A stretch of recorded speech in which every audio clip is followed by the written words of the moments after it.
Haleluya, puji Tuhan, saudara-saudara yang kasih Tuhan, oleh karena kemurahan Tuhan, kita ada sebagaimana kita ada saat ini, itu karena kebaikan Tuhan. Nah, Bapak Ibu saudara-saudara yang kasih Tuhan, sebentar kita akan merenungkan kebenaran firman Tuhan, dan biarlah kebenaran firman Tuhan yang akan disampaikan pada pagi hari ini bisa menjadi berkat bagi seluruh sedang jemaat yang akan mendengarkan firman Tuhan pada pagi hari ini. Firman Tuhan yang akan saya bawakan pada pagi hari ini berjudul Melawan Jenuh. Sekali lagi, firman Tuhan yang akan saya bawakan pada pagi hari ini yaitu melawan jenuh. Ayat pokok firman ini terdapat dalam Keluaran pasal 16 ayat 1-3. Saya bacakan. Setelah mereka berangkat dari Elim, tibalah segenap jemaah Israel di padang gurun Sin, yang terletak di antara Elim dan Gunung Sinai, pada hari yang ke-15 bulan yang kedua sejak mereka keluar dari tanah Mesir. Di padang gurun itu bersungut-sungutlah segenap jemaah Israel kepada Musa dan Harun dan berkata kepada mereka, kalau kami mati tadinya di tanah Mesir oleh tangan Tuhan ketika kami duduk menghadapi kuali berisi daging dan makan roti sampai kenyang. Sebab kamu membawa kami keluar ke padang gurun ini untuk membunuh seluruh jemaah ini dengan kelaparan. Nah, Bapak Ibu Saudara sekalian, setiap orang pasti pernah mengalami jenuh atau bosan. Jenuh adalah situasi yang dialami seseorang terhadap suatu keadaan yang tetap tidak ada perubahan. Dan rasa jenuh itu pasti pernah dialami seseorang, baik orang itu sudah sepuh, sudah masih anak-anak maupun masih muda. Semua pasti mengalami jenuh, apalagi di masa-masa sekarang di mana pemerintah meminta kita sebagai warga Indonesia untuk stay di rumah sejak diumumkan kasus pertama bulan Maret lalu. Dan hampir semua orang itu bosan, jenuh. Itu juga yang dialami bangsa Israel saat bangsa Israel keluar dari tanah Mesir. Nah, pagi ini kita akan belajar bagaimana kita menghadapi jenuh kalau jenuh itu datang dari segi kacamata firman Tuhan. Bagaimana caranya? Saya membaginya dalam 2 poin. Yang pertama yaitu datang kepada Tuhan. Datang kepada Tuhan yang ayatnya terdapat dalam Matius pasal 11 ayat 28. Sekali lagi, Matius pasal 11 ayat 28. Saya bacakan. Marilah kepadaku semua yang letih, lesu dan beban berat, aku akan memberi kelegaan kepadamu. Nah, saat rasa jenuh datang pada kita, saat kita merasa bosan, saat kita sudah merasa tidak ada perubahan begitu-begitu saja, marilah kita datang kepada Tuhan. Nah, kalau kita jenuh, kalau kita bosan, kita cenderung menyalahkan keadaan dan kita sering membandingkan keadaan kita dengan keadaan orang lain. Dan keadaan orang lain buat kita itu lebih baik, belum tentu saudara-saudara sekalian. Keadaan orang lain di luar sana belum tentu sebaik keadaan yang kita alami saat ini. Itu juga yang pernah dilakukan bangsa Israel pada Musa. Mereka menyalahkan keadaan dan mereka membandingkan keadaan mereka saat mereka di Mesir. Bagi mereka lebih nyaman di Mesir, lebih enak di Mesir. Mereka duduk di depan daging, makan roti walaupun keadaan mereka dijajah. Nah, mereka tidak datang pada Tuhan, justru menyalahkan keadaan Tuhan. Itu juga yang kita juga alami.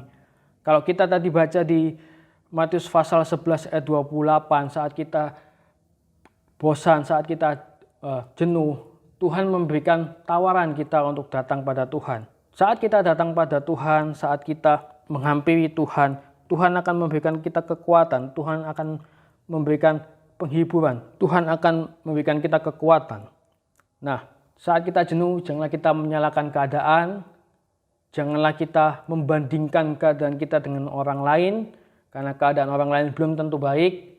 Marilah saudara-saudara yang kasih Tuhan, mari kita datang pada Tuhan, membawa setiap pergumulan permasalahan kita dengan ucapan syukur.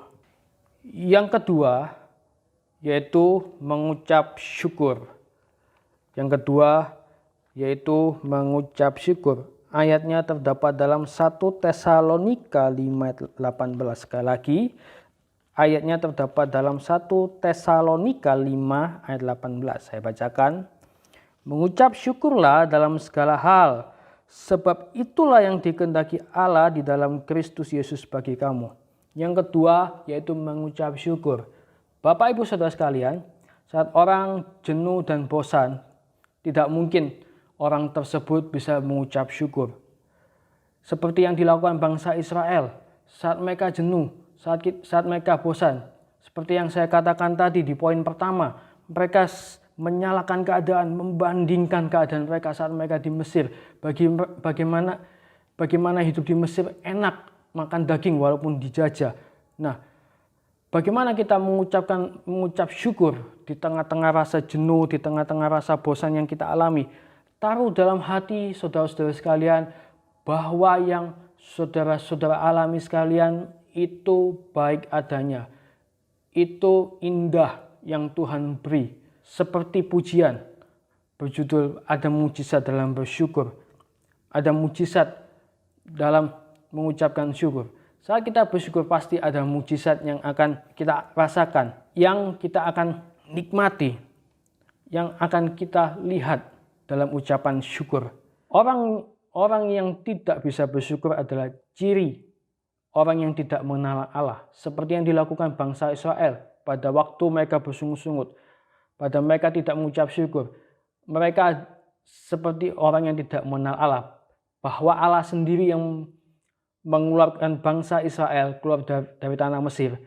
Harusnya mereka mengucap syukur, bukan menyalahkan keadaan. Nah, Bapak Ibu Saudara-saudara yang kasih Tuhan, marilah kita mengucap syukur, sebab dalam mengucap syukur ada mujizat, ada berkat yang sudah Tuhan sediakan bagi Bapak Ibu Saudara-saudara sekalian. Nah, saya tutup dengan satu kesimpulan, yaitu pada saat kita jenuh, pada saat kita bosan, janganlah kita menyalahkan keadaan, jangan kita membandingkan kita dengan orang lain karena keadaan orang lain belum tentu baik. Marilah datang kepada Tuhan dengan ucapan syukur, sebab dalam mengucap syukur ada mujizat. Demikian firman Tuhan yang saya bisa sampaikan pada pagi hari ini. Mari kita berdoa. Tuhan Yesus, kami bersyukur untuk berkat-Mu pada pagi hari ini. Engkau memberikan sesuatu yang indah buat kami, walaupun di tengah keadaan yang sulit sekalipun, ada satu penghiburan yang luar biasa yang Engkau berikan saat kami datang dengan ucapan syukur padamu. Terima kasih Bapak yang baik. Kami serahkan doa ini dalam tangan-Mu, hanya di dalam nama Tuhan Yesus Kristus. Haleluya. Amin. Yang selalu menopang, ku mau selalu bersyukur, selalu bersyukur. Kau Bapakku yang setia.